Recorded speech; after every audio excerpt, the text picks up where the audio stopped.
دوستوں، کہتے ہیں اموس کی رات ہمیشہ عام نہیں ہوتی۔ جنگل کے بیچ ایک پرانا راستہ تھا جہاں سے لوگ رات کو گزرنے سے ڈرتے تھے۔ ایک لکڑہارا مجبور ہو کر وہاں پہنچا۔ چاروں طرف اندھیرا تھا، نہ چاند نہ ستارے۔ اچانک درختوں کے بیچ ایک سایہ ہلنے لگا۔ آنکھیں سرخ، آواز میں گونج، یہ جنگل ہمارا ہے، انسانوں کا یہاں آنا منع ہے۔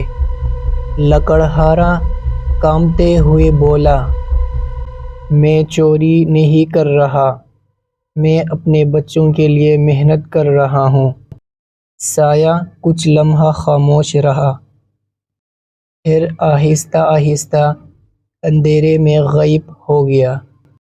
صبح جب لوگ آئے، وہ لکڑہارا بالکل سلامت تھا۔ اس نے کہا، اندھیرا برا نہیں ہوتا، برا وہ ہوتا ہے جس کی نیت میں اندھیرا ہو۔